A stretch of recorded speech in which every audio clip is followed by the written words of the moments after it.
चलिए स्टूडेंट्स, अब हम आते हैं कैटेगरी नंबर 3 पे। कैटेगरी नंबर 3 की अगर हम बात करें तो कैटेगरी नंबर 3 जो मैंने ली है that is with return without argument. With return without argument का क्या मतलब हो गया? आउटपुट कहाँ पे होगा?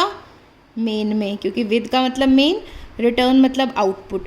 ठीक है, विदाउट मतलब फंक्शन, आर्ग्यूमेंट मतलब इनपुट। तो इनपुट तो फंक्शन में होगा इस बार, पर आउटपुट कहाँ होगा? मेन में। अब आपको ये कैटेगरी थोड़ी ध्यान से समझनी है कि write a program to find the sum of two numbers using category 3 of function.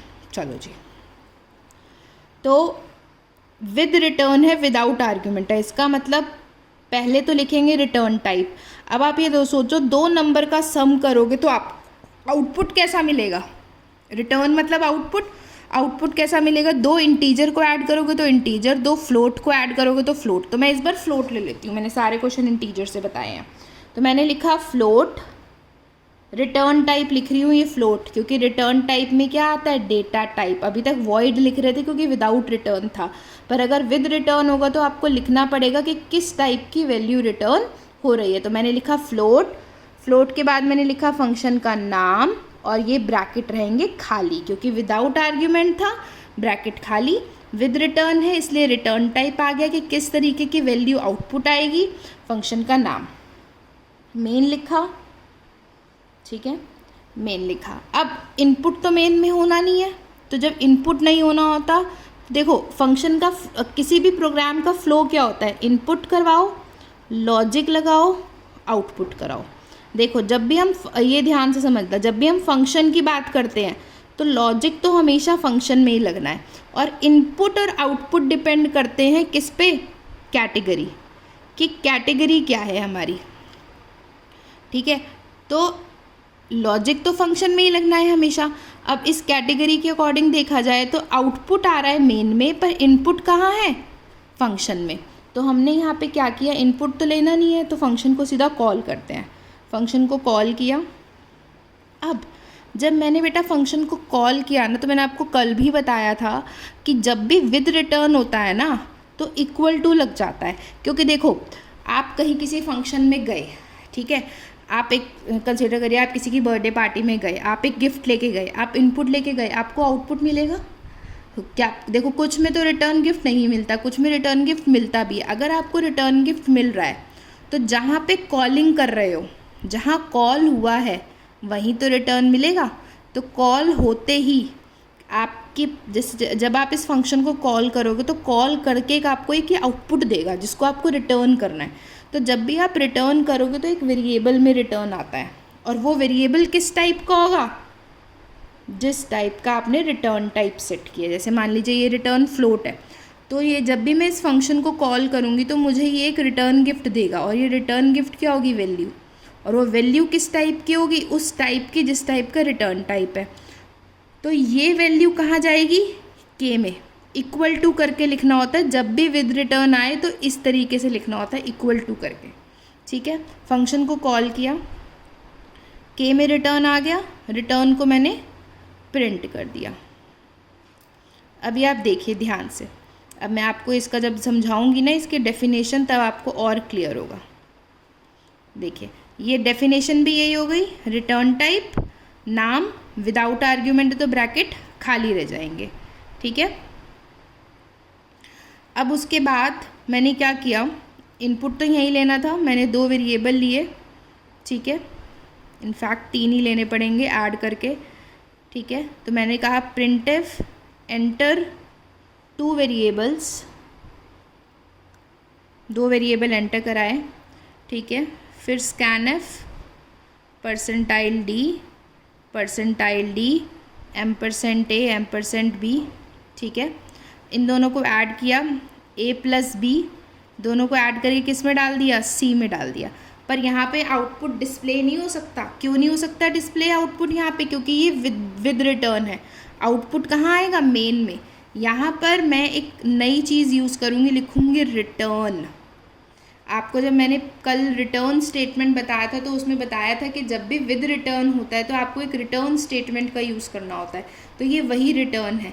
आप लिखोगे रिटर्न, ब्रैकेट में उस वेरिएबल का नाम जिसकी वैल्यू आपको देनी है। बेटा मैंने गलती कर दी, क्या, फ्लोट। यहाँ पे मैंने फ्लोट लिया है ना, तो कैसे वेरिएबल लेने पड़ेंगे, फ्लोट, %f, ठीक है।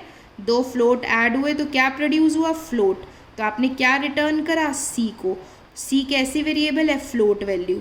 तो जैसे ही फ्लोट वैल्यू रिटर्न होगा वो किस में जाएगा, के में, और के को प्रिंट कर दिया एफ। सो सॉरी, फ्लोट के लिए एफ यूज़ होता है। एक बार आप इसका वर्किंग समझिए। देखिए सबसे पहले प्रोग्राम कहाँ जाता है, मेन पर। मेन पे आया, एक वेरिएबल था के, ठीक है। अब उसने, देखो आपको याद हो इक्वल टू का मतलब क्या होता है, राइट हैंड साइड की चीज़ लेफ्ट हैंड साइड में जाती है। तो पहले ये चलेगा, पहले ये चीज़ चलेगी ना। जब ये चीज़ चलेगी पहले, तो पहले इसको कॉल किया जा रहा है, पहले इसकी वैल्यू कैलकुलेट होगी। तो इसकी वैल्यू कैलकुलेट कैसे करेगा कंपाइलर, कंपाइलर देखेगा ये एक फंक्शन है, तो if this is a function then there should be a declaration. तो पहले उसने डिक्लेरेशन देखा, and if declaration is there then definition is also there. तो then compiler will check the definition. तो डेफिनेशन पे आया, डेफिनेशन पे देखा देयर आर 3 वेरिएबल्स, 2 वेरिएबल की वैल्यू एंटर कराई, दोनों वेरिएबल फ्लोट टाइप के थे, वैल्यू एंटर कराई, दोनों को ऐड किया सी में, और क्या रिटर्न गिफ्ट मिला उसको, सी। तो it will get return as what, C.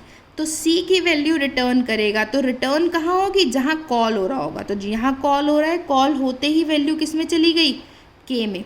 तो जो भी आपको मिला यहाँ से सी की वैल्यू जो भी मिली वो यहाँ आ गई, इसकी जगह यहाँ पे सी आ गया।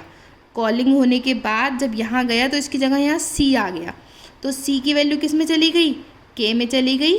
समझाने के लिए लिखा था यहाँ सी, लिखा ऐसे ही जाएगा। तो वैल्यू के में चली गई और के को प्रिंट कर दिया।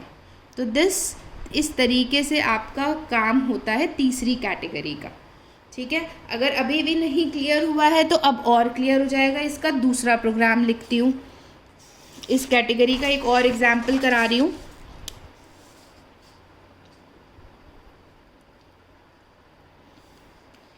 Write a program to find the factorial of a number using function category third।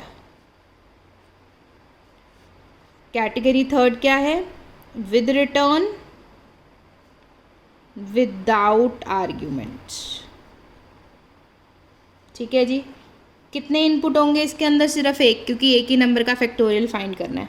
मैंने लिखा hash include stereo dot H, ठीक है। अब यहाँ पे क्या आएगा, फंक्शन का डिक्लेरेशन। सबसे पहले डिक्लेरेशन आता है, डिक्लेरेशन में विद रिटर्न है, तो ये देखेंगे कि मैं इंटीजर वैल्यू ले रही हूँ इनपुट। अगर मैं इंटीजर इनपुट ले रही हूँ तो आउटपुट भी फैक्टोरियल का क्या मिलेगा, इंट मिलेगा। तो रिटर्न टाइप लिखा इंट, इंटीजर नहीं लिखते, इंट लिखेंगे क्योंकि आउटपुट आपको कैसा मिल रहा है, इंट, ठीक। इंट लिखा, इंट। फंक्शन का नाम लिखा फैक्ट, फंक्शन का नाम क्या है, फंक्शन का नाम फैक्ट। रिटर्न टाइप इंट, क्योंकि फैक्टोरियल कैसा मिलेगा, इंटीजर टाइप। ब्रैकेट रहेंगे खाली क्योंकि विदाउट आर्ग्यूमेंट है। बात क्लियर। अब आता है मेन। मेन आया, इनपुट, तो क्योंकि विदाउट आर्ग्यूमेंट है इसलिए इनपुट कहाँ होगा, फंक्शन में, और विद रिटर्न है इसलिए आउटपुट कहाँ आएगा, मेन में। तो मैंने क्या लिखा, मेन लिखा। मेन में मैंने एक वेरिएबल लिया fa नाम का, आप कोई भी नाम का ले सकते हैं। फिर इनपुट तो लेना नहीं है, कॉल करते हैं। कॉल किया फैक्ट को। जब भी विद रिटर्न होता है, अभी मैंने आपको बताया कि जब भी विद रिटर्न होता है तो इक्वल टू करके लिखते हैं वेरिएबल का नाम, लिख दिया और इस वेरिएबल को डिस्प्ले कर दिया, ठीक है जी। तो आउटपुट तो यहाँ डिस्प्ले हो गया, ठीक। कॉलिंग हुई, कॉलिंग करते ही आउटपुट मिला, आउटपुट डिस्प्ले हो गया। पर ये कॉलिंग कहाँ जाएगा, डेफिनेशन पे। तो अब हम डेफिनेशन लिखते हैं। डेफिनेशन लिखी इंट फैक्ट, ठीक। यहाँ लिखेंगे वेरिएबल फैक्टोरियल का पूरा पूरा लॉजिक, बस डिस्प्ले नहीं करेंगे। डिस्प्ले करने की जगह क्या लिखेंगे, रिटर्न और एन। तो printf enter value of n, scanf percentile d, m%n, then what, loop लगाएंगे फैक्टोरियल के लिए, i की वैल्यू 1 से लेके n तक, i plus plus f is equal to f into I. ठीक है जी, फैक्टोरियल कैलकुलेट हो गया। बस जब फैक्टोरियल कैलकुलेट हो गया तो हम यहाँ पर प्रिंट नहीं करेंगे, क्या लिखेंगे, रिटर्न, क्योंकि आउटपुट कहाँ जाना है, मेन में। तो लॉजिक तो फंक्शन में ही लगेगा, मतलब कि आउटपुट तो फंक्शन से ही जनरेट होता है, पर यहाँ पे प्रिंट नहीं करेंगे, फंक्शन को क्या करेंगे, रिटर्न। तो जो भी आपने रिटर्न करा ना, रिटर्न क्या किया है, एफ एक वैल्यू आएगी, वो वैल्यू यहाँ आएगी, वो वैल्यू किस में चली जाएगी, एफ ए में, और एफ ए हो जाएगा प्रिंट। इसी तरीके से आपका आउटपुट मेन में प्रिंट होता है, क्योंकि याद रखना लॉजिक हमेशा फंक्शन में लगेगा। तो इनपुट, फंक्शन को इनपुट भी चाहिए, आउटपुट भी मिलेगा, पर आउटपुट यहाँ प्रिंट नहीं होगा, प्रिंट होगा मेन में रिटर्न स्टेटमेंट के थ्रू। ये रिटर्न लिखते हैं, रिटर्न के ब्रैकेट में आता है वेरिएबल का नाम, वो वेरिएबल जिसकी वैल्यू आपको मेन को देनी है। Is this clear? यहाँ पर फैक्ट क्या है, कॉलिंग फंक्शन, और मेन क्या है, कॉल्ड फंक्शन। तो आई सपोज थर्ड कैटेगरी आपको क्लियर होगी। अब हम शुरू करते हैं फोर्थ कैटेगरी।